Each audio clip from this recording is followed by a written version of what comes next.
In a world where entertainment is viewed as mindless diversion, only good for momentary distraction, you are about to enter a new world, and you will never view entertainment in the same way again.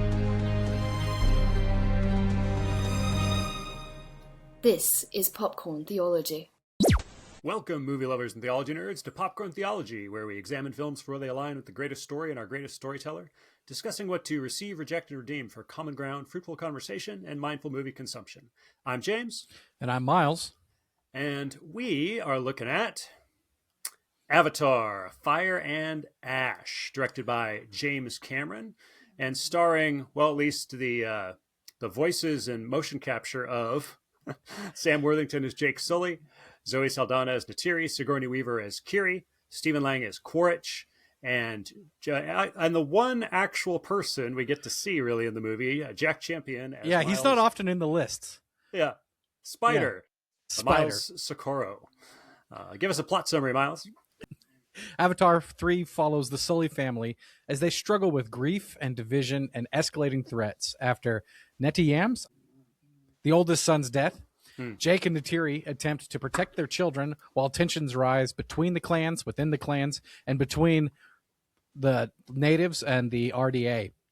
Neytiri struggles with her, straight up hatred for humanity after losing her son and losing her home and having to move away and being on the run. But Jake works to protect his family, including his adopted human son, Spider, whose dependence on technology for breathable air makes him and really the whole family vulnerable.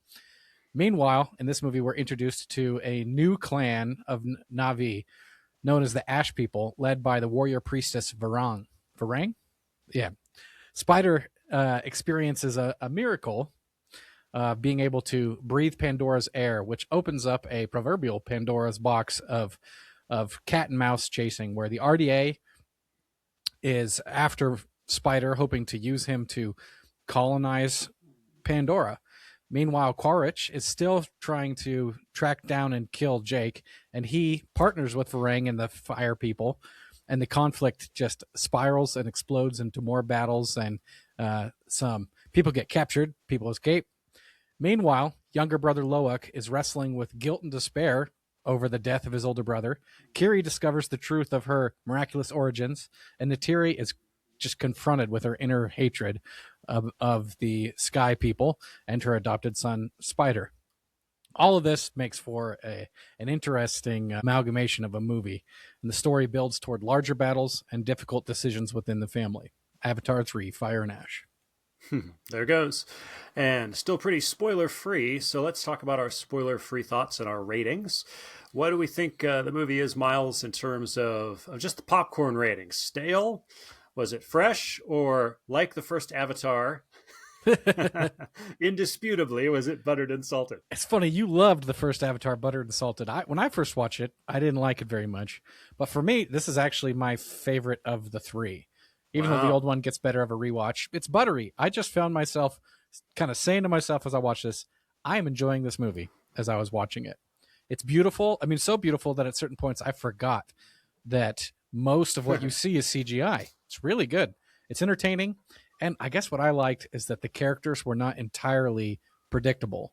Not totally three-dimensional, but not totally two-dimensional. And there were things that happened that I just didn't exactly see was coming, even though it repeats some of its patterns. What about you, James? Well, I would call it enjoyably fresh. I totally agree. It's beautiful. There was a weird moment in the movie where I think it's about halfway through. I won't say the spoiler as to when, but I just suddenly was looking at him and the other characters like he's the only one who has to show up to work in shape. Yes. And actually, I can just imagine all the other actors are just showing up in their pajamas, putting on their mocap suits, lounging around. And he, like, probably between takes, he's doing push-ups just to keep his body on, keep his six-pack and keep everything else. Yeah, that's why I threw Jack Champion in our list of the cast, because he's not often listed. Yeah. But I was like, that guy was naked the whole time, running around, being thrown around. A lot of these folks, I saw an interview with Stephen Lang, and he looked very comfortable. Oh, yeah. Although, curiously enough, Stephen Lang, I'm convinced Stephen Lang's cloned brother, probably another clone, but human clone, actually goes to my gym. Oh, yeah. There's this, every time I see him, I'm just like, oh my gosh, Quaritch is here. Yeah, He's had working out. to come back to Earth. That Pandoran gravity makes you soft. That's right. But I did feel this movie suffered extremely from what I like to call Cameron sequel syndrome, which can be both a blessing and a curse. Ever since Terminator 2 came out, I remember they had an interview and they asked him, well, what do you think about when you make a sequel? And, I love a good sequel like The Dark Knight, which just takes your expectations of the first movie and kind of, it's like a totally different film for the sequel. Empire Strikes Back, too. Narratively just goes into different sort of tones and action. I love sequels that are different. James Cameron's whole theory is, and I believe this is a direct quote, he's like, I like to take everything that worked in the first movie and make it bigger. Yeah. Like, all right. I mean, I guess. And so that's kind of a blessing and a curse because it works financially. I think we're already seeing again, it works. But to me, it felt like a retread of the first two movies. I thought we'd maybe get to explore a whole new landscape, especially with like the fire and ash. And I thought we were going to explore a whole new province, but mostly it was just back to basics with the water and the forest. So, and I'll be curious to, when we talk into more stuff, I want to hear what you thought was unpredictable, because I guess I found it pretty much entirely predictable, except for maybe a moment here or there. It just felt like he was revisiting all his favorite notes of the first film. So I thought it was fresh. But no Miles, certainly not the best of the three. He'll never top the first. I guess, I might say it's the most enjoyable of the three.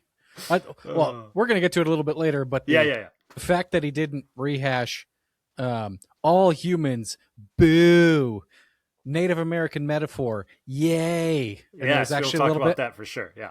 But theology rating. Let's talk about our theology ratings as far as being diluted in themes, carbonated in themes, or was the cup runneth over as we have our theological soda?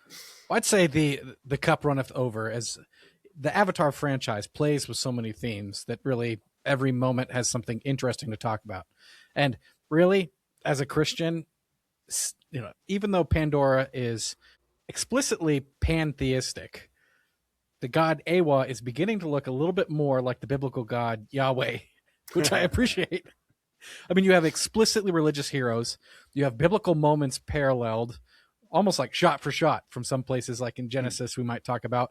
There's miraculous births. There's rebirths and conversions. There's a calls for repentance. There's body-soul dualism. There's the hope for an afterlife. There's the call for divine providence. The God of this movie is actually interacting with people. It's also kind of pro-family, parental sacrifice for their children. It's kind of pro-life, depending on how you take a couple angles. And so there's a lot of jumping off points, enough to where it was actually kind of hard for me to figure out exactly what I wanted to talk about.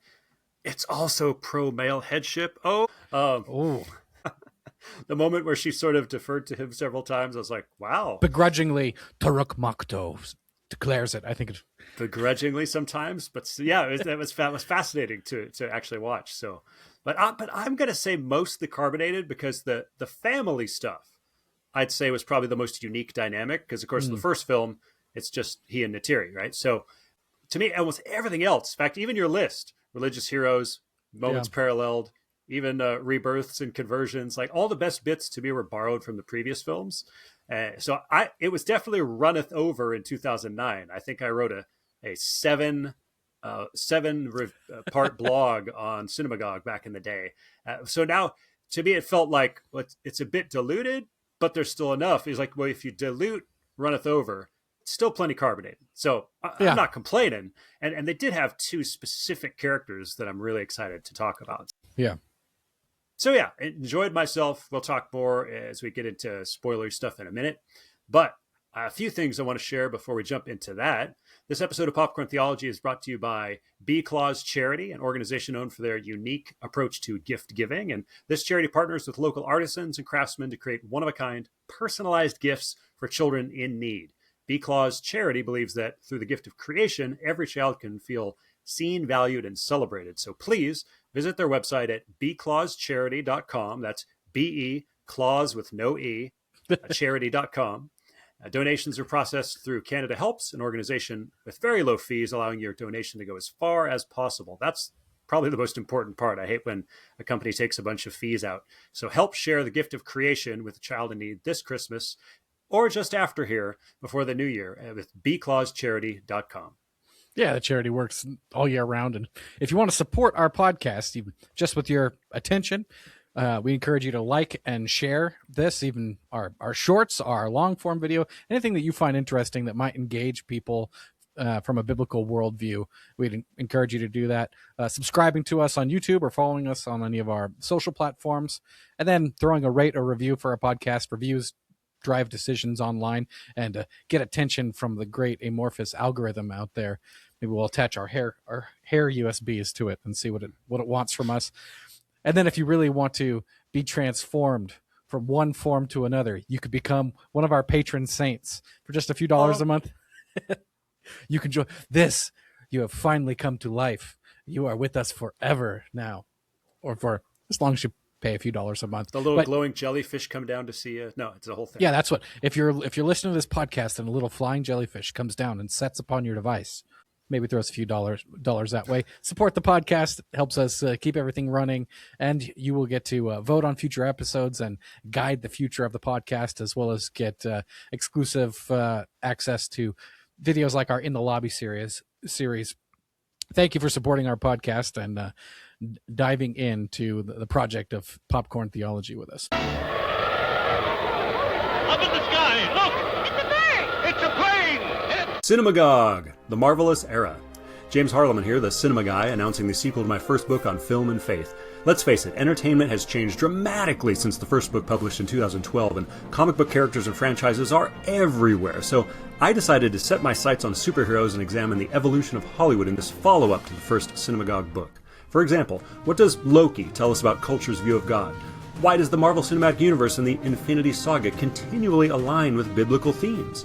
In the Marvelous Era, I review each film and show not only how the individual movies express gospel parallels, but each phase essentially reveals a multi-point sermon.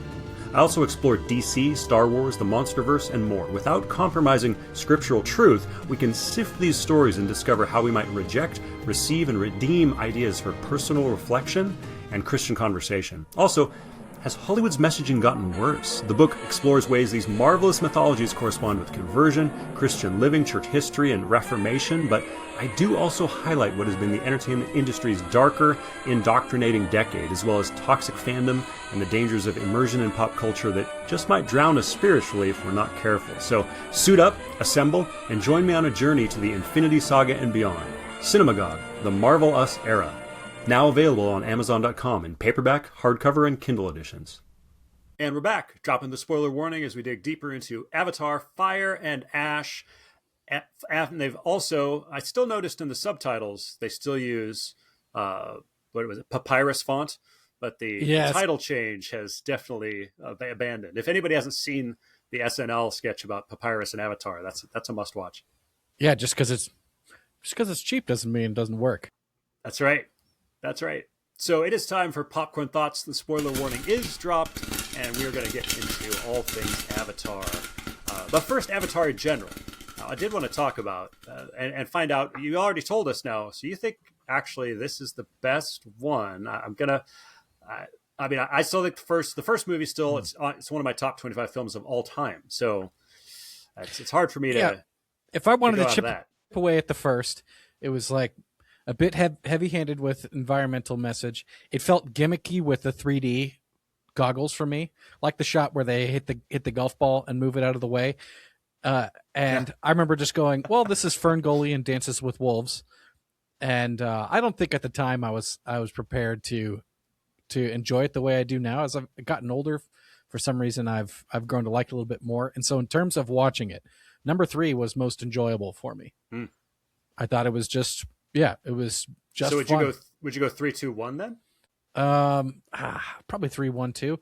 But I think they're all just kind of there between fresh and buttered in there. All right. Fun movies and really fun for popcorn theology. Well, I was looking back. You were along with us for the whole ride. You did our Avatar review. Way of Water review. Episode 278 was our Avatar review. We'll find the link in the show notes. And 280 was Avatar 2. And as I mentioned, I have written a review on cinemagog.com. We'll include all that in the notes. But people always talk about the Dances with Wolves thing, and it's like there's very little about it that is original. But that goes to one of the points I make in my book. a cinematography, right? Nothing new under the sun. Right. In fact, if you take a sprinkle of Edgar Rice Burroughs' John Carter of Mars series, add a dash of Dune, the indigenous creature riding foreigner, splash in, yes, a scantily clad gal on a flying bird. That's from like the 80s rock and roll sci-fi film Heavy Metal. Like it also, I mean, even you have a mech suit versus an alien. You have Cameron's borrowing from his own movies, the aliens to the abyss. You've got, it's basically a reheated sci-fi geek stew. That's You know, another thing that's fun about Avatar is that the Space Marines, you know, their shuttles, they are the same form as aliens. It's just much, like this wink and nod that this could take place in the same universe. That's just always been a little bit fun to me. Yeah, it's almost like he did his Aliens movie where the Marines were the heroes, and then he flips it in this movie. So he's just sort of playing with, and that's where I think the environmental message, since he did it the one way in another movie, it's like, all right, I don't mind if he flips it a little bit here. Aliens were the bad guys. Now the aliens are the good guys. Yeah. But to me, this was, I think this hit all the sci-fi movies I grew up with as a kid were striving for this level of visual artistry. Like this pretty much hit the peak. And I don't think anybody's doing it better visually. Marvel stuff isn't as good visually. Dune. I mean, Denis Villeneuve, the Dune movies are probably the other ones that have reached the visual peak of this mountain, I'd say. Yeah, it's just so enjoyable to watch. I mean, there's some shots where you're like, oh, I'm almost certain that they were using practical effects with some sand or some rocks or some water, but where the practical and the CGI meet, you can't tell. And the fact that they did it for 3 hours straight, it's not just like, oh, that one shot. It's part of me. I'm just fascinated to live in a world in which somebody could spend the kind of time and money on this kind of project. I just think it's kind of neat. Well, and James Cameron, he loves to get in submarines and go down underwater and look at sea. Like he loves looking at the planet so much. I think that has a definite, he's in love with creation, which is sad because I don't think he's a believer, but he sees such amazing beauty in creation that I think part of what makes these movies look so great is his appreciation of our own planet coming through and how he's depicting this planet. And that's why I say the fact that he's tying in some spiritualism, but to me, I guess I don't personally know for sure, but it doesn't seem, he's never talked like he has any. He's just playing with the ideas, but it's missing it, man. And I think what he captures in these movies is the feeling that most people wish they had, the relationship they wish they had with nature. Yes. Yeah. And that's something, absolutely. I mean, riding a horse is pretty amazing, you know, because they're intelligent and big. It's like, imagine if you could connect to their brain and know their name and talk to them. It's like, that's just really a fun idea.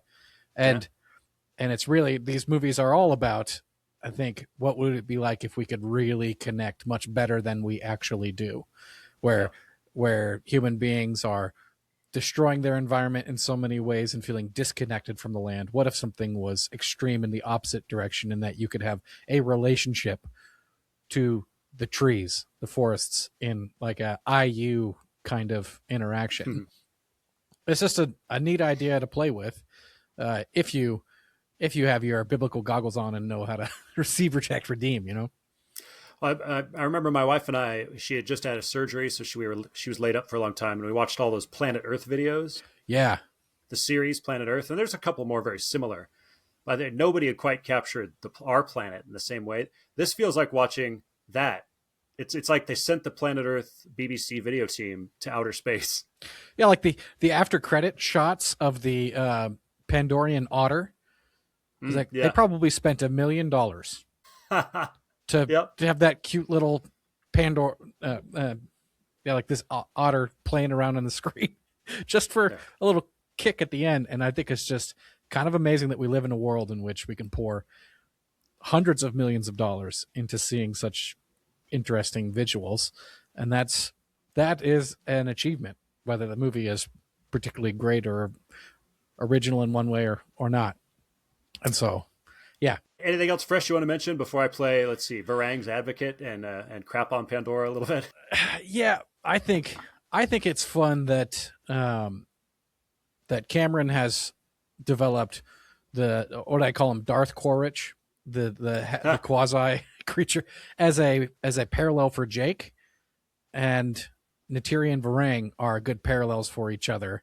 That was just interesting, and I actually really liked the fact that several times throughout the movie, Jake and Quaritch are at each other's throats, but they set aside their differences briefly for the sake of caring for the son that they share.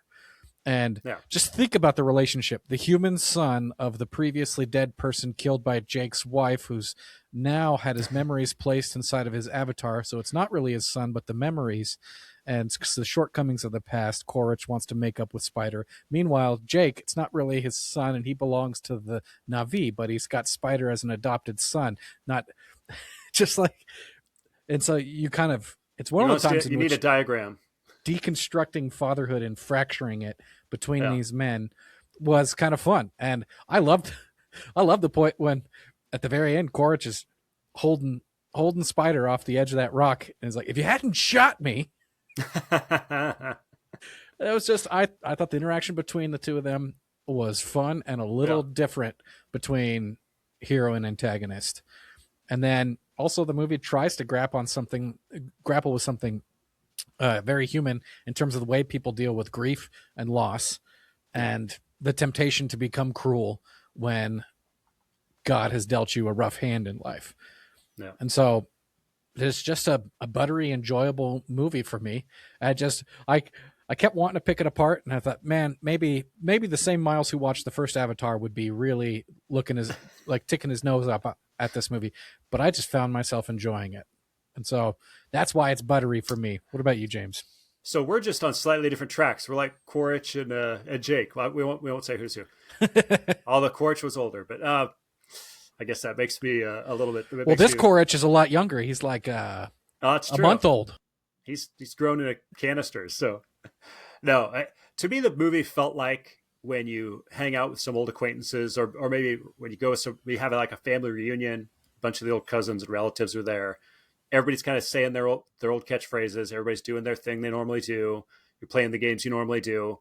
So to me, that felt like a little bit of a retread, but it was still enjoyable. The reason it kind of dropped for me is I think maybe as I'm getting older, I'm noticing things maybe I wouldn't have noticed back in 2009. Who knows? Some of the things, like the old catchphrases, were annoying. I liked how Navi kids in 2124 are still using 90s Earth slang. Like when Spider's like, that's sick. It's like, wait, we still use sick is still a word for, like, really? That hung in there? And if I had to hear bro one more time, I think I was going to throw up. It was like, hey bro, hey bro, hey bro. What's interesting is I think in the second movie, they do this shift where they're like learning the language, and then it like, what we are hearing is the dubbing of them speaking Navi. Yeah. So I wonder what the Navi Spider wasn't even raised on Earth or even among his own people. So he's grown up. So you're telling me within the Navi culture, somehow being ill has become a Navi word for being cool, just like sick. It's just like, come on. All right. But it kind of reminds me of like James Cameron hired this musicologist and paid her like $1 million to create alien music for the first Avatar. And she tried to come up with sounds that you had never heard before on Earth that somehow makes kind of music. It was so abstract and interesting from this PhD in musicology that they just said, well, the audiences aren't going to connect with it. And so they scrapped that $1 million project and just did classical like movie sounds. Somebody emoting into the microphone. Right. But I just want to know, does anybody say sick anymore? I do. Okay. I still say sick. I kind of wonder if that's not the older generation writing kids. That's just one of those things. Like, but I did realize at some point, especially when I think Spider was like, boy, I had to take a leak since we were going. I was like, okay, this movie isn't really made for me. It's for 13-year-old boys. Yeah, it really is. Especially because now it's not even about the adults. It's about the kids, right?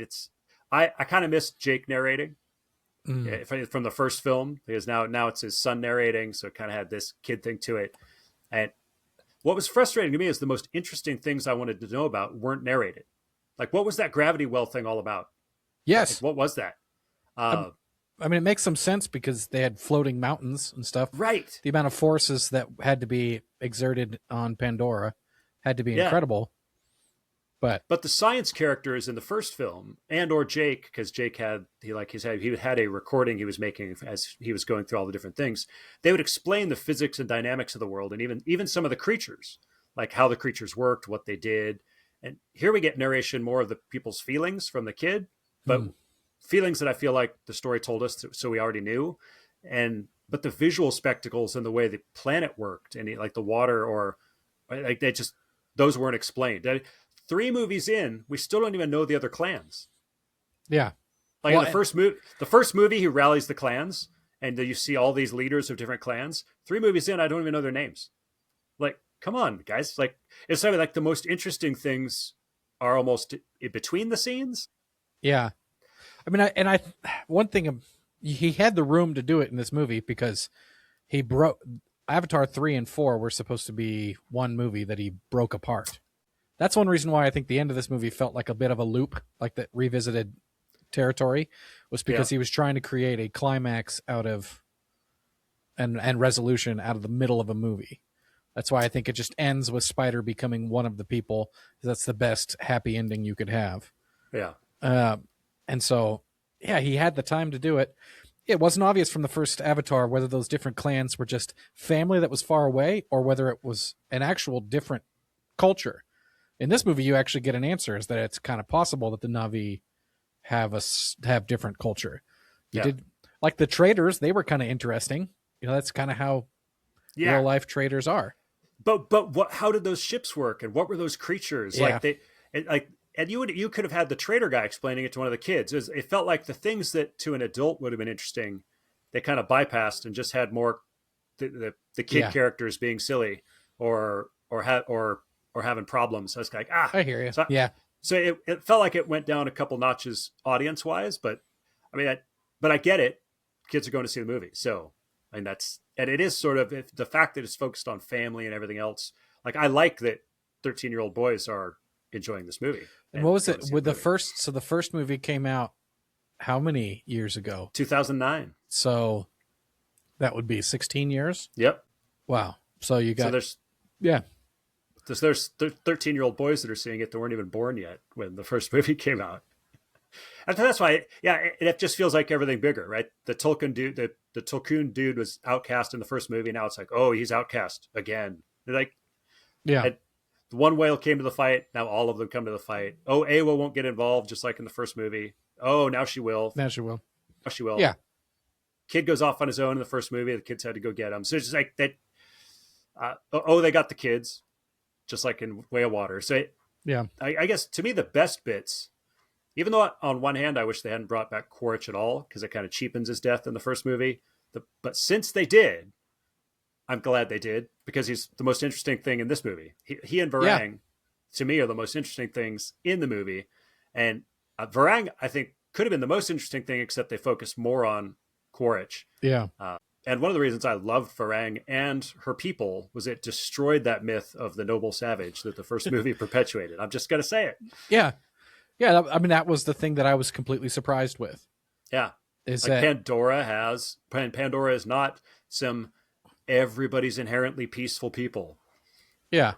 And I was just kind of surprised that they went there, which that basic foundation for the movie, I was surprised that they were going to let any Navi be any more wicked than a human in the story. And so that was, at least I was like, oh, well then now I don't get to predict exactly how this movie is going to happen based on the identity of the characters. And now this is a little bit less predictable. And her interaction with Quaritch that was the fun. wild card. That's true. I get it. Yeah. Although she was more one-dimensional than other characters. She was like just clearly angry and hateful. Whereas the other characters, I'm actually kind of happy, like Quaritch has become this interesting dynamic character whose motivations will shift depending on the situation. And he's been more interesting since the first movie. Even though the first movie, he's interesting. I mean, he's very clearly could have been the hero of a slightly different story. He's there to save lives and protect people from the xenomorphs, you know? Yeah. Well, before we leave this point, one thing I want to make sure we hit is, because it's a little more historical than theological, is I thought this story point of bringing in Varang was fascinating, because now we actually have a great parallel to talk about the fact that indigenous cultures, even that's in quotes, right? Because the indigenous cultures on this continent probably migrated across the Bering Strait or somewhere else, but Sure. Yeah. Lands that have been historically colonized, it's like, oh, the indigenous people were not entirely peaceful, right? Here we have raiders and pirates, Yeah. and the guy who's traveling, what do you call them? The vendors and different things. They're like, oh, we need protection. And it wasn't from the RDA. It was, we need protection from mercenaries and pirates or thieves. It's like, oh, there's trouble in paradise. And so if Navi tribes could be inhospitable and even inconsiderate to their own planet, how can you judge the sky people all in one lump? Right? It's that perfect parallel to the reality of the Americas situation. Right? Yeah. European colonists came into a quote unquote new world that had warring and equally hostile and violent people one to another. And so just like Europeans warred with each other on their own continent, Asian people warred on their own space. Like, there's been just as much wickedness inherent in the places where immigrants or colonists have gone to. And so just because some people came across an ocean and maybe have different amounts of melanin, it's just the same thing, different day. Yeah, and so that's a lot of what this movie is about, is shifting from, in particular, an attitude towards Spider of the evil is out there versus, oh, the evil can be within our own hearts, depending on how we react to disappointment and griefs and things, which is much more in line with a lot of my worldview. And I think just in Zootopia, you and I you were talking about Columbus. I think, the day after we recorded the Zootopia episode, I watched Avatar 3, and I was like, is this what you had in mind? It wasn't, but that was a weird coincidence. Yeah. Avatar nailed it too.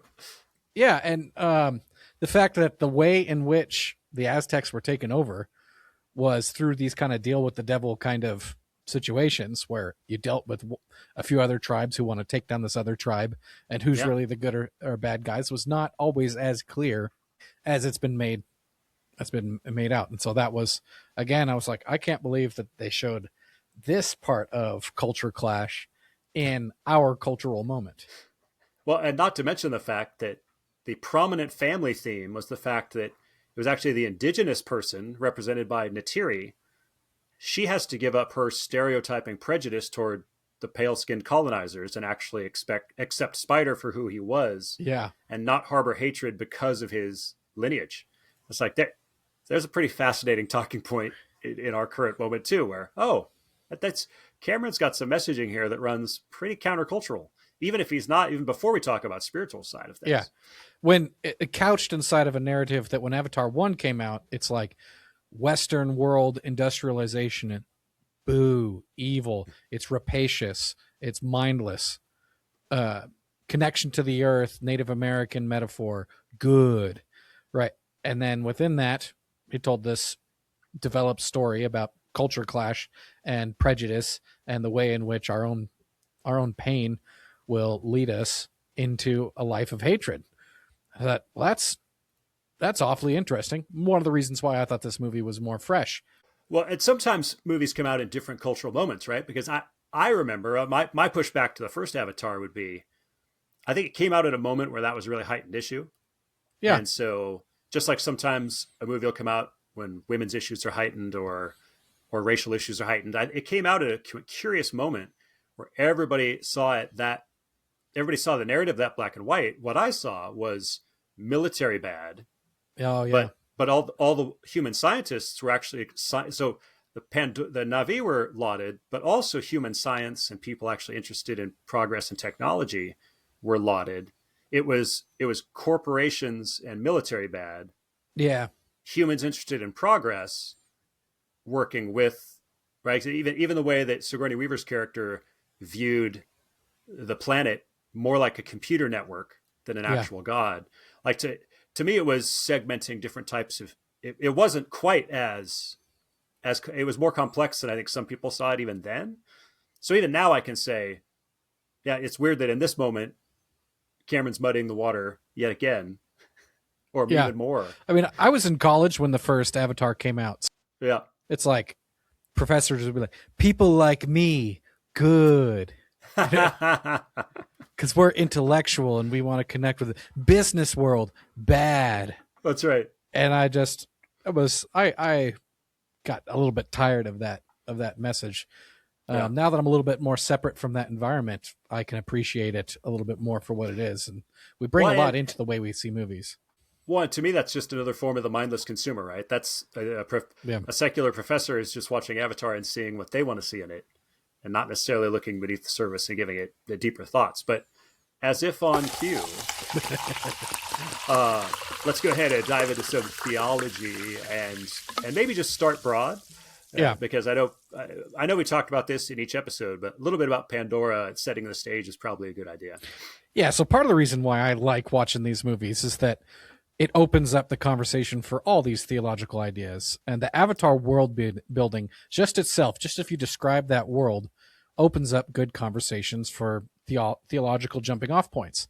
So, for example, I just like the message of the Avatar movies across all three of them is just the idea that spiritual connection is the value in life, which then sets the stage for plays about humanity's brokenness, our relationship to technology, and our spiritual blindness. Even if it's couched in this pantheistic idea, I'm happy that it celebrates a God at all and religious figures who are celebrated for their faith in the God. You know, a God that can actually be connected to, a God that can actually be interacted with. Not in the exact same way as the God that I interact with, but the whole movie is just infused with these ideas. For example, the title, Avatar, that's a Hindu term for meaning a descent of a god in bodily form, an incarnation, really. And in Hinduism, but not exactly the same as Jesus' incarnation where he actually became a man. This is coming in the form of a person. So I think that probably fits pretty well for the way that they would jump in and out of Avatar's consciousness, especially in the first one. And then for Jake in the first one kind of becoming a sort of, well, again, even then some people complained about the first movie. Everybody had their axe to grind with the first movie because some progressives didn't like that we still kind of had a white savior trope in a sense, even though he became blue. But he was sort of that. He descended into their form and liberated everything. And now we have some more to talk about in this film too. But so it's just kind of fascinating. And then the people group that he avatars into are the Navi. Well, biblically speaking, the Hebrew word for prophet, which is somebody who is a spokesperson and has a personal relationship with God, is Navi. Nabi maybe is the one. So he took the Old Testament word for prophet and said, this is this whole group of people. In a way, they really do serve as prophets. They connect to Awa in a way in which the humans don't. And they are sharing this lifestyle of what it's like to live in harmony with nature. And so, Avatar, Navi is a Hebrew for, and then the picture of the movie, Grace describes it as a computer, but it's pantheism located in a planet. So pantheism, as opposed to say monotheism, is that everything is God, made up, only their deity, made up of all living things, as I forget which scientist says in the first movie. Yeah. That's there. And there are people who are pantheists, believe that all is a part of God. We're all part of a God, as opposed to monotheism, which says there is one God that created everything. He can interact with the beings that he created and with creation, but he is not identified with it. And what's the name of their God? Awa, which sounds an awful lot like the biblical name Yahweh. It's got all the same vowels and consonant sounds. Yeah. They're great mother. They're all mother. And they interact with her really like monotheists do. As the more you get along with that in the movie, the more you see it. Well, and by movie 3, I don't know if I'm stealing your thunder for later, but in the first movie, there was an idea that they all sort of just blended into sort of one when they passed, and you could sort of feel or hear their memories. But here they straight up, it's like they plug in and go to heaven. Like they're all there individually. So it seems to be becoming more Western with each movie. I really do think that's what's going on. Yeah. It's moving from a little Eastern to Western. Again, probably one reason why I like this movie more than the others is because it's aligning more with my worldview. Yeah. And the logic of it is that all the trees and all the animals are like neurons in the brain that is the planet of Pandora. You might as well call Pandora Awa, and that Awa is 10 times the amount of connections as a human brain does, meaning 10 times more complex. And so it's this interesting blend of spirituality and science, which is fun to compare and contrast and talk through. And then in particular, at the end of Avatar 2 and the beginning of Avatar 3, they really hit hard on this. All energy is borrowed. And if you look in Scripture, how does God create a living being? He breathes life into them. Yeah. The Hebrew word is ruach, and the Greek word is pneuma, like pneumatic, like a pneumatic drill. And it lines up pretty well with the biblical idea of how God has brought the spirit of life into all beings. So, for example, Job 30, verse 4 says, "The Spirit of God has made me, and the breath of life of the Almighty gives me life." The energy, the invisible animating force within your own life was given to you by a creator. Now, one thing that's interesting about Awa is I'm not sure whether they consider her creator. There's a difference there. Like Awa connects everybody, but would they say creator? I haven't quite seen that. That's fun comparing. But who made the planet, i.e. who made Awa? So there you go. Well, that's one thing that would be interesting. If I had one of those hair USBs, what are they? Kuru? I'd plug into Awa and be like, have you ever thought about who made you? And just, everything that begins to exist has a cause. You began to exist, Awa. Do you have a cause? Maybe we're going for like a god of each planet, so a little Mormonism sneaking in. A little Mormonism, ego the planet, Ego, there you go. I mean, it's one way is that you, from a secular perspective, you could say this is how a god could develop if, because all consciousness is, from a lot of their perspectives, is just an emergent property of a complex enough system would create conscious, and which is a very debatable term. We don't really know what causes consciousness, and what I like is that the movie basically just gives some credence to body-soul duality, which is what the Bible seems to teach, right? That we are united in body and soul, but we can be separated to be with God. And so there's an afterlife, right? And they say all our ancestors are alive in the afterlife with Awa. And so the Christian view would be like, yeah, we can go see our ancestors with God in heaven. And for them, the afterlife is almost like a huge RPG game. It takes place in our collective imagination. They're all connected. They're like literally their brains are connected.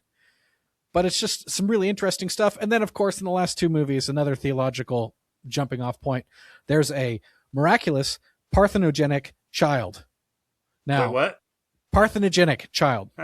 And now, so we just went through the Christmas season. You actually don't know it, but a lot of people have been quoting the term Parthenos. Like in Matthew 1:23, when Matthew is quoting the prophecy from Isaiah, "Behold, the virgin," which is Parthenos in Greek, "shall conceive and bear a child, and they shall call his name Emmanuel," God with us. And so Kiri is this very fun idea where she's been born of grace. She's been of Grace's body, and Awa placed a seed in her, and she has no father, and she has a connection to the planet and the animals that nobody else does, and she performs miracles. And you go, well, this is very fun. I don't know where they're going to go precisely with this character, but she seeks to intercede on behalf of the people. She seeks to be an intercessor here with Awa here at that point. Yeah. But in fact, but it takes two other interesting folks. There's almost a transfiguration because it takes a couple other people to show up with her to actually get it done. So and so it's funny because that's from a surface level Christian perspective. You can say there's all this Hinduism and pantheism in this movie. I don't want you to be anywhere near it. And you're like, okay, yeah, I don't want you to become a pantheist. I don't want you to chant in circles to try to connect. And I definitely don't want you to talk to your ancestors to try to connect with your ancestors. The Bible explicitly forbids that. But you have it's playing with these really interesting ideas. And so the world of Avatar is just so fun for me and so enjoyable to watch, especially because I'm not 100% sure where he's going to steer all of these ideas. I might really dislike and disagree with it, but it'll be interesting. And I might really like and agree with it, and I'll be happy with it. Well, we're much more willing to give a pass to some of the places where Narnia misses the perfect theological mark.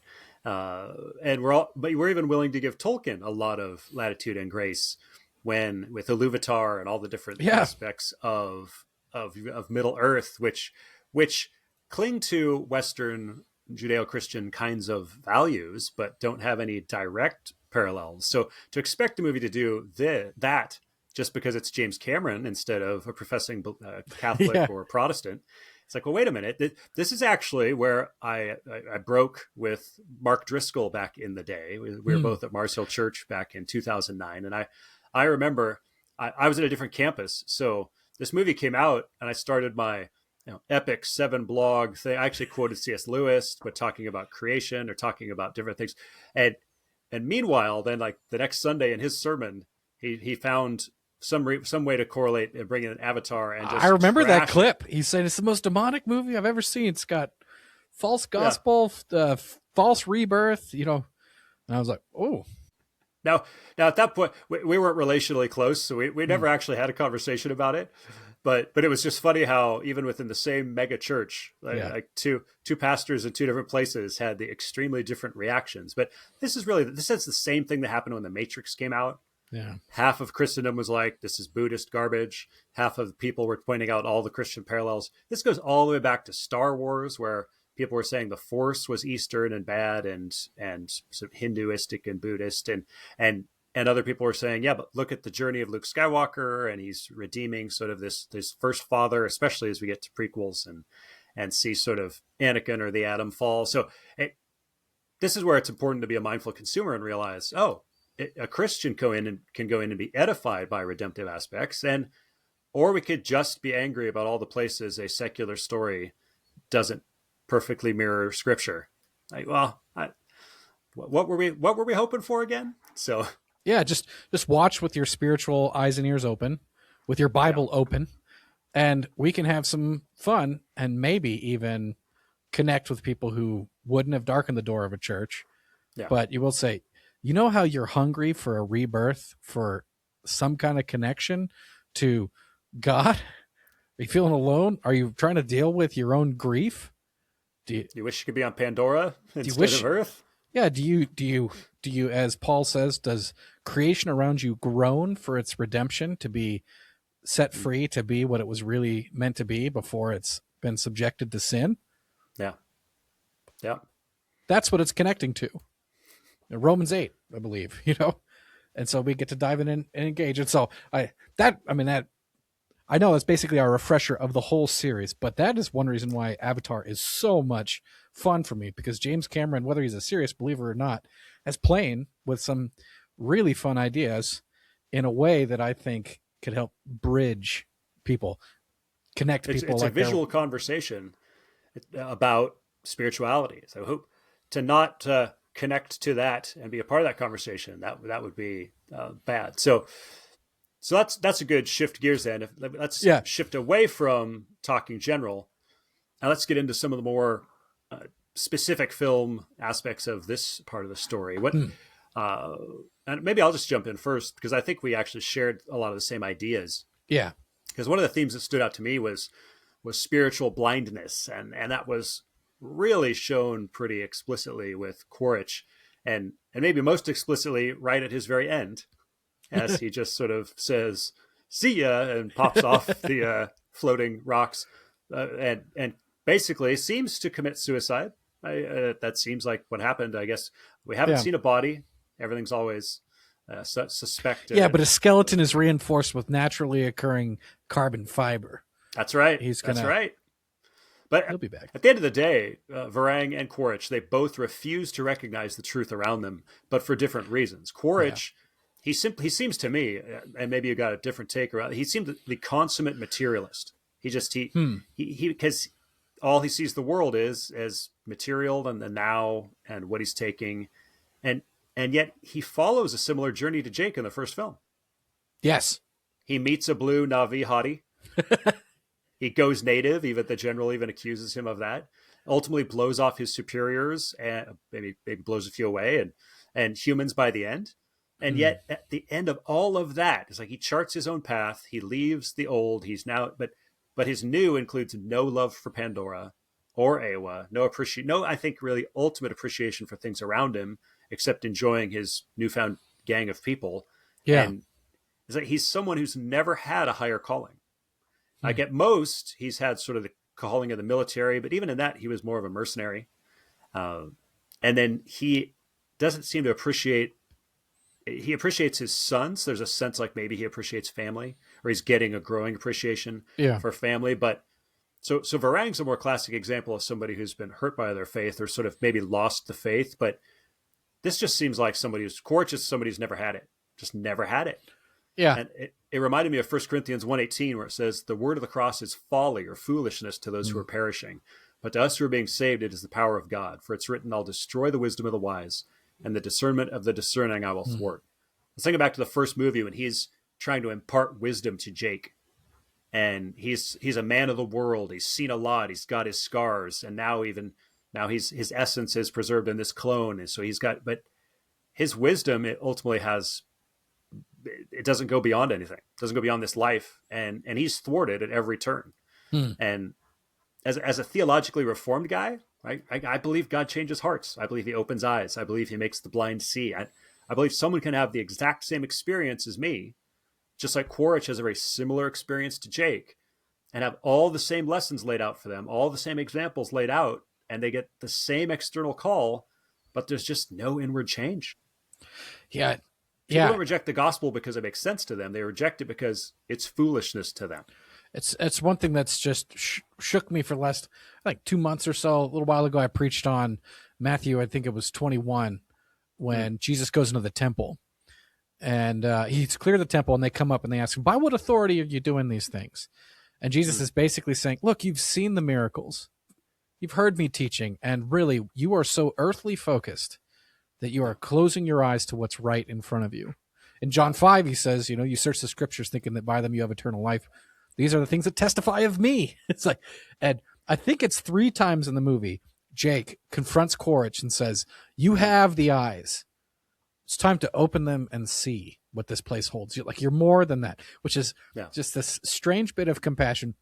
Again, this is why I keep calling him Darth Quaritch, because it's like, I'm not sure, but I think his son, his estranged son, is going to crack open the shell of his dark heart, and maybe he'll open his eyes to the truth of what he should have been, but it's a very interesting character, because like, I like it when he goes into Varang's community with a plan that he believes is a little bit crazy, and he's just throwing himself in there, very much like Jake when he becomes the Taruk Makto. Their parallels is just so interesting, but Jake is saying, he said, follow me. Like you need to at least open up and embrace what Pandora, what Awa has to offer. And I saw that all over the place. If only we had that attitude towards somebody who was trying to kill us in the moment. Yeah. Well, and then they've won the day. They fought each other, but then they saved Spider. Now they're both sitting there on that rock. Yeah. I don't know, it reminded me of the wedding feast that Jesus talks about, parable. He talks about, that's a long story. I won't recite the whole thing, but he invites people to the party. And nobody comes. He then sends out his servants to bring people in and gather people from the roads. And then at the end of the day, like everybody's sitting on the rock, it says, then there's people in the wedding hall. It says, when the king came in to look at the guests, he saw a man who had no wedding garment. And he said to him, friend, how did you get in here without a wedding garment? And he was speechless. And the king said to the attendants, bind him hand and foot, cast him into the outer darkness. In that place there will be weeping and gnashing of teeth, for many are called, but few are chosen. And I just thought, like, obviously Quaritch sort of jumps off himself. Yeah. There's just that moment where you could have had everybody, that could have been a new start and a fresh family for everybody. And he's like, nope, I am not one of you. He chooses destruction, and he just seems to be deaf, like you said 3 times, deaf to Jake's calls. Yeah. And that's where I think it can be frustrating to us as Christians sometimes. We can get tired or worn out. We can make excuses for not sharing the gospel. And it's like, we don't know how God's working on people, or like, oddly enough, for whatever purpose, it seems Awa chooses Spider, like chooses his son very specifically, right? Like the little air jellyfish shows up and a miracle occurs, and our Navi girl Kiri senses what to do. And to me, that was just, without getting too deeply into differences on secondary theological issues, right? I mean, Jesus says in John 6, no one can come to me unless the Father who sent me draws him, and I'll raise him up on the last day. Jesus promises that. And I think we could debate, Calvinism, Arminianism. We can debate what it looks like to have equality of opportunity, but I think we can be honest with Scripture. There's not an equality of pursuit or an equality of drawing that we see. We do see differences between Jacob and Esau, or even God goes out of his way, like Spider being chosen by Awa's little jellyfish. That's like Paul on the road to Damascus. That's a grabbing moment there, whereas God does not do the same thing with, say, Pharaoh of Egypt. Mm-hmm. Like God's pursuit, or like when God decides to grab or draw somebody, it seems very evident that no one's without excuse. But we see in God's plan there seems to be some people he goes out of his way to grab and well, yank. Jake was clearly that. Yeah.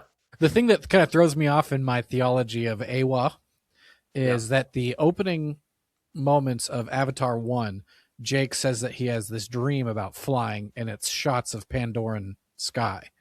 And so that tends to, there's the condensed version of pantheism that Awa is in this planet and can guide things in in that area.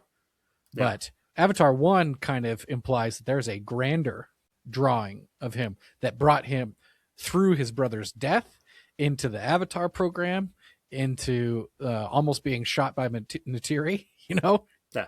Well, see, this is my pet theory, is that I think when the first movie came out, it's like, well, does Awa have to even be a god? Could it be that just their planet and their way of life is different than ours? Could it just be like the scientist guy says? It's like they're connected like a neural network, like a supercomputer. This is a small, quick aside, 60-second aside. This was the interesting thing about Transformers growing up as a kid was you learned that so you had these different planets, right? And there were actually two beings, one Unicron and one Primus. And Unicron formed the planet into just a big version of himself.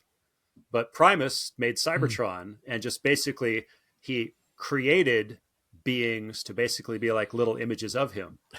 And so you actually had like the idea behind the Transformers and Cybertron is actually kind of an Awa Pandora kind of thing. So maybe Jake's dream is because there's Awa beyond the Awa, or maybe the Yahweh beyond the Awa. Yeah, I mean that's what's fun, because that's what you start to see. The only way this makes possible is that there's a guiding hand, and then you go zoom. What does this look like? It's like Quaritch is just right there. Yeah. He's at the edge. He's had every opportunity to have his eyes opened to the connection with something grander, connection with life beyond the physical, but he's still, as you were saying, just materialistic down to the core, having kind of fun doing it. And he denies it 3 times, basically. He denies it 3 times in this movie. I'm pretty sure it's 3 times. Wow. That Jake says, "Open your eyes." Yeah. And this is like when you're preaching to some, I was thinking a Christmas Eve service, I had some new people come to church, and I said, I was encouraging them, hey, when you go home, go attend a church. And, some visitors in town. I said, look, I'm not trying to guilt you. And we were having some Christmas cookies. I'm like, it's like this. It's like I bite into this cookie and say, you should have a taste of this. Like just dive in, open your eyes, Quaritch. And one thing I liked as kind of a sub point to this, what I saw with Spider, is that he actually does have his eyes open. And what this movie preaches about this spiritual blindness is that to see and to know God is to truly live. It's not in the abundance of things, as Jesus might say. At the final moment of this movie is Spider fully reborn, moved from being an outside, transformed to becoming a citizen of heaven, a citizen of the Navi. It says, you are alive for the first time, and your spirit will live forever with Awa. You are one of us, because he sees and knows that God. Well, you know how Jesus defined eternal life? It wasn't forever existence. It was, John 17:3 says this, and this is eternal life, that you may know the only true God and Jesus Christ whom you have sent. For him, eternal life begins when you come to really know God. If we had the hair braid kudus and connect it to the tree of Yahweh, that's when you're born, is when you really see. That I think it's when the Navi say, I see you. Whereas the opposite of that is death and separation from the connection to God. Well, and this is where either you're right and Quaritch is still alive, or they were embracing a little bit of a Western idea of well, maybe not hell, but at least annihilationism, which apparently Kirk Cameron might be down with. But because Quaritch isn't there, right? Yeah. If technically everybody was connected and he had the connector and different things, even if he was unwilling, you'd think I was wondering if he was going to be there, Darth Vader style, Anakin style. I wondered if he was going to be there when they brought him in at the end, connected. And I wondered if Spider was going to see him, and he didn't. So he's either still alive, or they do believe that there is a separation that leads to at least just death and not connection. I think that is possible, a separation. You know, like they laid Jake down at the tree and did the like energy passing thing. I think there does for the Navi needs to be some kind of process, or maybe it's kind of like Quaritch, where the last time they uploaded their saved game into the tree, that's where you're with Awa or something. But I am talking about Quaritch's death. I am just totally confident that he's alive. I not for a second did I think that he died when he tossed himself off that rock. It kind of fits, you know, in terms of spiritual death. He's not willing to embrace the light, so he dies. But I am totally confident that we will see Quaritch again. Oh, okay. Well, let's go ahead and talk a little bit more about one of the themes you picked up on, then, man. Yeah. So you can't really talk about this movie without talking about fire and ash, right? It's the theme of grief and the vengeance and wrath that comes after you've lost something. And so the main point I thought here is that grief will tempt you to lose your faith and become cruel. So while Jake and Quaritch are people who are gaining faith, you have Neytiri and Varang who were born in the faith. And so the subtitle, Fire and Ash, fire is the wrath and the anguish that you feel with loss. And ash is the destruction, what comes after the fire. And so in this movie, the contrast between Neytiri and Varang, you have two different reactions to grief. Neytiri clings to her faith. I mean, I loved when she is struggling with her faith with Jake and how to follow her husband in kind of a patriarchal family. She tells him this: I'm in this place where I have nothing, not my people, not my forest. Even my father's bow is gone. All I have is my faith that this is the great mother's plan.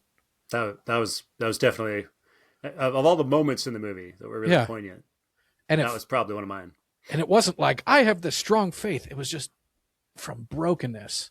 Meanwhile, you have Varang, who the first time you see her, Neytiri and her are battling in the sky, which is kind of awesome. Your goddess has no dominion here. That's the first line I remember her saying. And she says, I am fire. By my hand, my people grow strong. We do not bend down and die just because Awa turns her back on us. We turn our back on Awa, a weak mother, her weak children.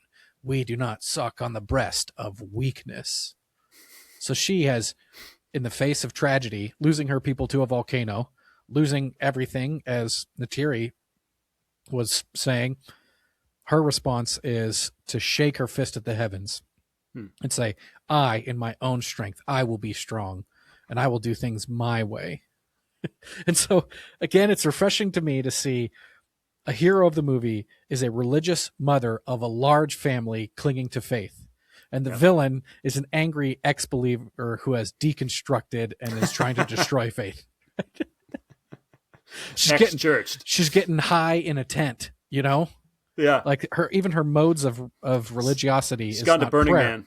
She's gone to Burning Man. That's the Burning Man tent. Her and Quaritch are in there, you know, having relations and getting high.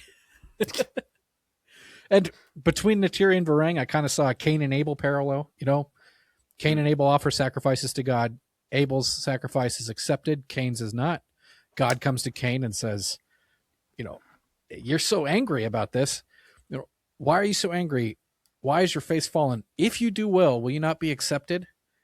If you do not do well, sin is crouching at the door. Its desire is contrary to you, but you must rule over it. So in these moments when you feel rejected by God or that he hasn't stepped in, it's a moment of test. Are you going to let the sin in you control you and turn you into a crazy beast lady? Or like Neytiri, are you going to cling to your faith? So the battle of not two brothers, but the battle of two Navi sisters. And so that was just a fun parallel. And I think given that the title is Fire and Ash, it's really what was trying to be the core struggle of the movie, even though Neytiri didn't get as much screen time as I thought she would. No, I mean, they were introducing Varang, and even, like we say, like, I wish she had gotten more screen time. Yeah. They could have, again, they're appealing to kids. There was lots of the scenes with the kids. It was like, I could have used a little bit more of Varang in here. At one point, I think maybe this was from the trailer. She said, "This is the only thing pure in this world," talking about fire. Fire came from the mountain and burnt our forest. My people cried for help, but Aowa did not come. And so like she and Quaritch were kind of made for each other because they just kind of worship strength and power and nothing above that or themselves. And it kind of reminded me, like hers, I just thought of the classic loss of faith that we see in the parable of the sower, right? Jesus is talking about sowing different seed on different soils. Then the analogy is people are the different soils. That says, when anyone hears the word of the kingdom and does not understand it, the evil one comes and snatches away what's been sown in his heart. This is what was sown along the path. And that says, as for what was sown on rocky ground, this is the one who hears the word and immediately receives it with joy, yet has no root in himself, but endures for a while. And when tribulation or persecution arises on account of the word, immediately he or she falls away. Right? They cannot endure when tribulation comes. And I always think about, I think it's the Philip Yancey book, Where is God When It Hurts? And he put it well, said, rejoicing in suffering does not mean Christians should act happy about tragedy and pain when they feel like crying. Rather, the Bible aims the spotlight on the end result, the productive use God can make of suffering in our lives. To achieve that result, however, God needs our commitment of trust, and the process of giving him that commitment can be described as rejoicing. I thought it's just kind of fascinating of, like, as Christians, we don't believe we have to pretend to be happy and never lament when bad things happen, or just go straight to all things work for good for those called according to his purpose. We have to be careful, but we do recognize we can take a comfort in the fact that we know there's a hand behind the hands. Keep quoting Guardians 3 this episode. Well, that's the most beautiful thing, because that's the thing, is you can crush somebody by saying all things work together for good. So this evil thing that happened to you really is good in the long run. And you go, nah, it's like, I remember a seminary professor talked about how the term that Joseph uses, you plan for evil, but God worked it together for good, is like a weaving term. And it's almost like somebody came through and ripped apart all of these tapestries, and God is working them together into a brand new blanket or shirt or something. It's like, it's still painful that it was torn, but we can endure that knowing that God is so wise that he's going to use it in a better plan. And Neytiri clings on to that idea of, okay, this crazy thing that's going on with a virgin born child, and then even she comes to even this interaction with this crazy monkey boy from the sky might be Awa's plan. And so she deals with straight up racism in the movie. And it's one of those things people talk about, oh, what you need to do is key into my lived experience. My lived experience is so valid. You go, okay, well, yeah, people's experiences are valid, but Neytiri is trying to fight with the fact that her lived experience of all these pink aliens from the sky is that they're evil. And she's trying to go contrary to her lived experience and not judge little Spider for the crimes of his entire race. Yep. Additionally, she's married somebody with a human soul and a human 5 fingers and produced half-breed children. Yeah. And she has to struggle with the fact that every time they do something wrong, she sees humanity and humanity's brokenness in that. And I was like, man, that lesson will preach. Yeah. And then that was pretty amazing that they would go there. Yeah. And again, Cameron has, Star Trek used to do this back in the 60s. They were teaching morality lessons way back then. And they did it just enough with aliens so that you didn't necessarily, you ingested it without realizing you're being preached to. And here we have, right, the not pink-skinned person having to confront their racism and prejudice. Wow, that's a controversial piece. This last decade, that's been a controversial thing, if it even truly exists. And she's a genuine victim. Yeah. I mean, her generation, not her ancestors, right? She's a genuine. She is the oppressed people, and they have to struggle with, okay, this specific human being, even if he's not guilty, he's the key that the humans need in order to take over my entire planet. You know what? He's an inconvenient child that's been brought into our lives, and you know what would be the best thing is if we just got rid of him. And Neytiri doesn't like him anyway, because of all of her justifiable baggage. And so you have this moment in the movie where Jake takes Spider out and he sees the logic, right? Is that these sinful human beings cannot take of the tree of life, right? And I got to destroy the tree is kind of the analogy here. And he takes Miles out into the forest. He lifts up his knife and he says, "Great Mother, guide my hand, give me strength." And Spider even goes, willingly, he says, I know I need to go. I see the problem, but do you still love me? And Jake says, with all my heart. He decides not to kill him. Now, a little Abraham Isaac moment there. Certainly. It's almost certainly Genesis 22, where God says, take your promised son, the one that you love, it says in the text, go and offer him as a sacrifice. Abraham's knife is raised, and the angel of the Lord comes and says, stop, stop. And then on that mountain, the Lord says, I will provide a sacrifice. Now, what I wish happened in this scene was that Jake lifted up his knife and one of the tree jellyfish landed on his knife. Yeah. That's what I wish. I wish that Awa had stopped him. But he still has a nice compassion. But honestly, if I would have been on the nose with this one. I feel like they wanted to show that he didn't have it in him. That's probably what they were going for, or that he was strong enough to choose a different path, or so they probably wanted to demonstrate his strength there, which I get it. I remember thinking that it would have been great to have Neytiri be the one, especially since it'd be an act of repentance on her, for her to say, stay your hand. But she didn't get there in time, but she was trying, but didn't get there in time. I wonder if they workshopped that a little bit. Well, how do we want this to go down? Should she stop him? No. Should he stop himself? They certainly have used the little jellyfish already in the movie. They've used that, but it's like, we already used it here. I wonder if they workshopped that, because it did seem to resonate with some very obvious biblical imageries. Yeah. I mean, it was a binding of Isaac moment, and even the attitude of little Spider saying, I'm willing to die for the Navi. And then at that same moment, they used this scene pretty well, because at the same moment, Neytiri is wiping off the red paint that she was wearing, and it looks like blood on her hands. Yeah. And she realized that she was giving into hate and becoming like Varang. And she repents and rushes to go save Jake from killing Spider. I think that's how what she was going. And she comes to Spider and says, I see you. Right? Yeah. And, there's biblical values of not solving your problems by killing innocent and inconvenient people, right? Jesus says in Matthew 26, when they're coming to arrest him, put your sword back into its place, for all who take up the sword will perish by the sword. The idea is like living by the sword.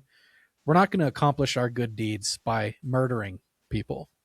And so it's like, that's some powerful stories.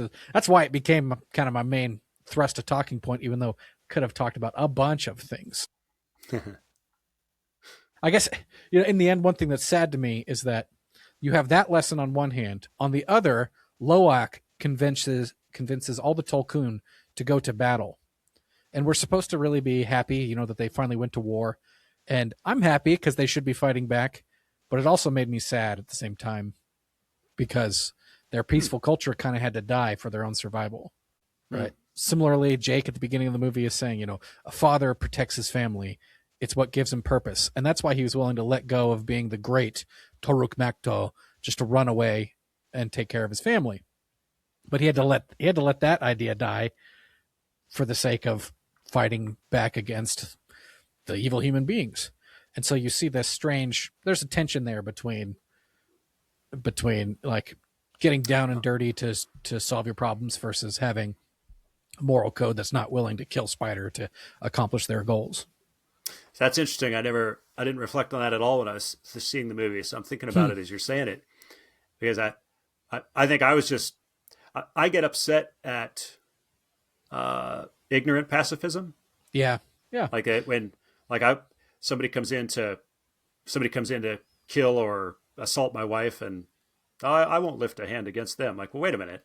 I represent the Lord, Yeah, it's like, no, or I'm not there are some people who won't participate as if they were drafted or being a soldier. It's like, okay, I don't biblically see that as the way to do things. I do believe there are times where we do protect in certain ways, and I obviously I believe certain times, look through history, I believe there's just wars, but there is something to where I agree, there's something lamentable. Like, that's the reality of sin in the world.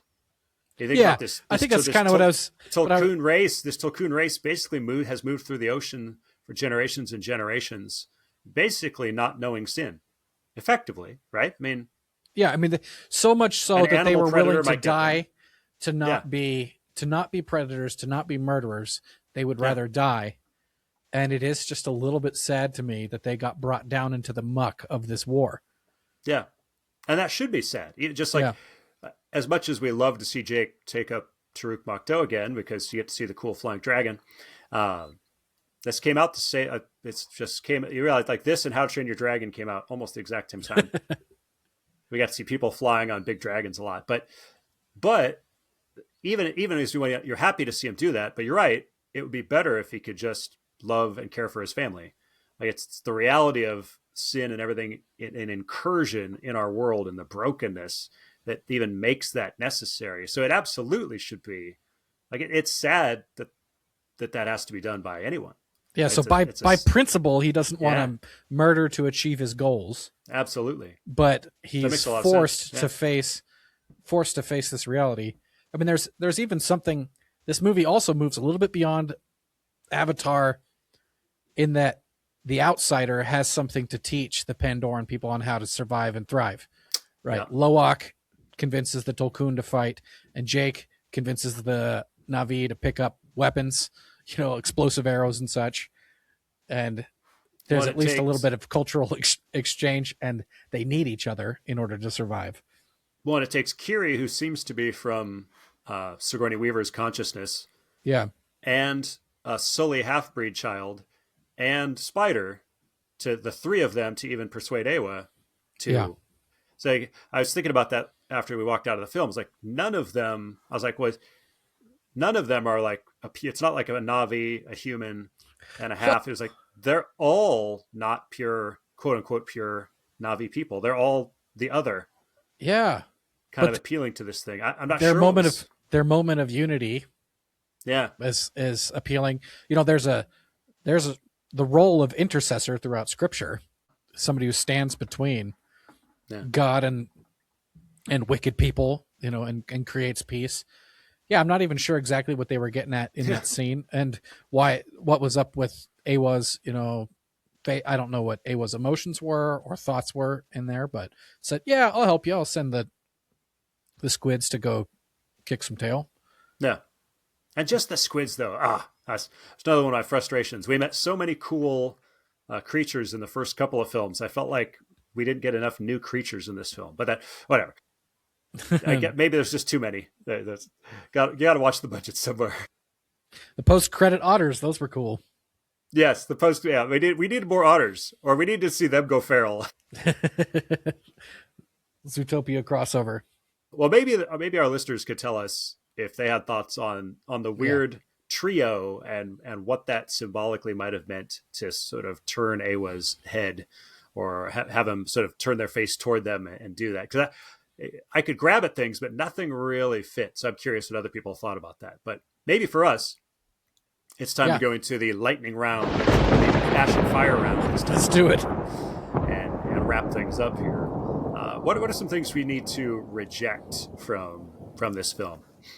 Other than, I think we've covered, pantheism doesn't quite fit. Yeah, no pantheism.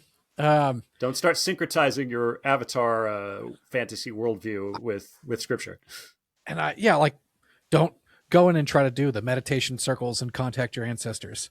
That's bad. That's one of them. No mediums, no omens, no necromancy, things like that. No, even, again, Christians, astrology, stay away from that stuff too. Another point of reject, I think I stole this from you, probably from the previous movie. It's just kids repeatedly disobeying their parents. It's like almost a guarantee. If Jake gives his children an order, they're going to break that promise. Yeah. Yeah. And so I was like, I know that's how you make a teenage movie where the teenagers do something dangerous, but it's the right thing, rejecting their parental authority. But it's getting pretty old between Avatar 2 and 3. Yeah. To be fair, they showed some repercussions of disobedience, like when your dad says wear your comms, or when your dad says keep your phone on. You do keep your phone kids. on. Yeah. Yeah. They showed a few repercussions at least, but then stupid other things turned out, of course. And then he disobeys dad. He winds up convincing the Sulcans. There's a little bit of that could have been better. What about some stuff we can receive or redeem? I do want to say, like going all the way back to the first Avatar, I think this came out at a cultural moment where, just between climate change stuff and a lot of maybe progressive worldviews that don't always align with the conservative side of things, which usually tends more Christian. Like, it's very easy to swing the pendulum back to unbiblical proportion and just be like stupid tree huggers, or to have a bad eschatology that's not good eschatology, where it's just, well, God's going to scrap it, start over anyway, so I should just litter all I want. It's like all of these things are unbiblical. We're called to be stewards of God's creation and his creatures.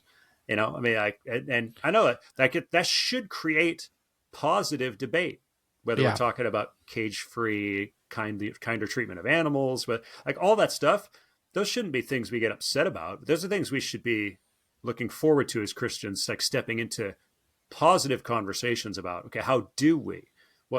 Because we don't prioritize creatures on the same level as image bearers of God, which I know, like, that's where the world will go, right? We're all just creatures. We're all just animals. Yeah, they'll go too far. Or, Jake's attitude, what's the worst thing that could happen to Pandora? People come and live here and spread their evil. I'm like, oh, that's awfully anti-human. I mean, I get it. Especially since he seems to be on the receiving end of the good part there, right? Yeah. Like, dude, that's you. There might be some more people like you. But there's, there really is. As Christians, we believe, as Jesus said, that the life does not consist in the abundance of things. Yeah. Right? And if we have to murder sentient creatures in order to extend our life, which is the Tolkien harvesting thing. Yeah. Be like, no, we don't scramble and fight for earthly means to achieve eternal life. We trust God. We go to, instead of trying to seize the fruit of the tree of knowledge of good and evil through our own means, we go to God for wisdom and growth. And so, there's a redeem there that I think people could embrace. And I guess probably one reason why I didn't like Avatar 1 at that time, I was not quite mature enough in my faith to eat the meat and spit out the bones in terms of that kind of message. That's it. Yeah. Yep. That's a good way to put it. And then what else? Another point to redeem, this could have been a larger discussion, but you have a divine virgin-born child who's healing people in a way that nobody else has seen before, transforming people into new creation, and is willing to sacrifice herself in order to save her people. It's pretty cool. Yeah. Playing with some Christ imagery for sure there.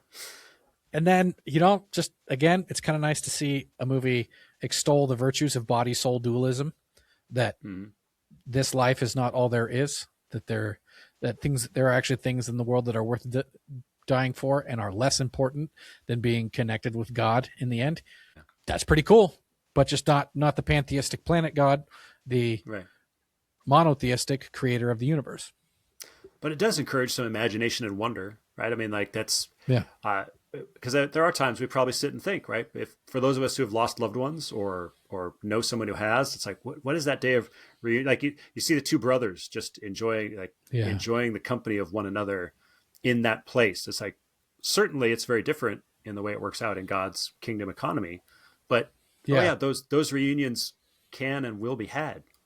And like, it's not bad to sit and wonder, what will that be like when I get to see my dad again? Or I didn't even right? cover this. So they were wrestling with guilt.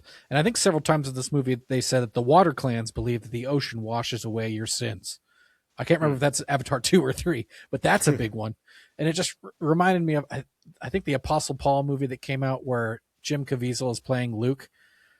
Well, I'm going to spoil it for you, Christians, but Paul, when he dies, first person he meets at heaven's gates is Stephen, who he executed. And boy, did that, I mean, I got a little bit of goosebumps right now. It made me cry in the theater. Just thinking about, you might someday, because of Christ's mercy and grace, meet somebody that you wronged terribly in this life, but you will be in a state of peace with God and peace with them because of what Jesus did. This, amen. And if a movie connects to the hunger for that kind of interaction, then that, I think we can work with that as Christians. Yeah. Well, and it should spur us to not miss the opportunities too. Because like that Jake's 3 calls, we talked about Quaritch's end of it. But if we talk about Jake's side, right, that's probably maybe the best redeem we could walk away with was that need to call people to the truth, even enemies. 1 Corinthians 9, Paul says, though I'm free and belong to no one, I've made myself a slave to everyone to win as many as possible. To the Jews, I became like a Jew to win the Jews. To those under the law, I became like one under the law. To win those under the law. To those not having the law, I became like one not having the law. He goes on, and he says, to the weak, I became weak. To win the weak, I've become all things to all people, so that by all possible means I might save some. I do this for the sake of the gospel, that I may share in its blessings. We see Jake do that in a couple of ways, right? He's willing to become Taruk Makto again to help save the people. He's willing to turn to the same guy who's been trying to kill him and say, hey, use those eyes, man. I look, see what I see. And like, we're supposed to call everybody. We don't know who will respond. We don't know who are God's people. But there's nothing wasted in what Jake did, right? We do our duty. We preach. I don't know who in a crowd may or may not listen. I don't know who may or may not respond. I leave that to God and the person, right? That's going to be something that happens with them. I'm just the external. I can be the external call like Jake, but the outcome is not on me. There's a great relief in that. Yeah. Like Jake should have walked away not unhappy. Like I called him 3 times. I did my part. But I don't think he's there yet with Awa, you know? That's true. He's not dead. He's still figuring this stuff out. Neytiri still has a genuine faith, you know? Yeah. But our God is not even limited to this planet. And he does work things together. He calls us to obedience and trust him with the results. Well, we better trust the rest of this episode to him as well. If we missed anything, I'm sure listeners will tell us what we should have talked about in 3, but we're still under about half the length of the movie, so I feel pretty good. So thanks, Miles, for spending a good chunk of time on Avatar. I'm glad that you're liking it more and more. That's very good. And we will see if there's a 4th, but there will be at least another Popcorn Theology episode. So until next time, keep engaging movies and media from a godly perspective. And remember, you are not a mindless consumer. Mindful engagers stick together, and popcorn theologians like Sully's never quit. Thanks for watching this episode of Popcorn Theology. For more content, subscribe on YouTube. Follow and interact on social media to help broaden the conversation. Check out our archive of past episodes at popcorntheology.com or wherever you listen to podcasts. And consider becoming a patron saint by supporting us on Patreon, which lets you interact, influence, and enjoy exclusive bonus content.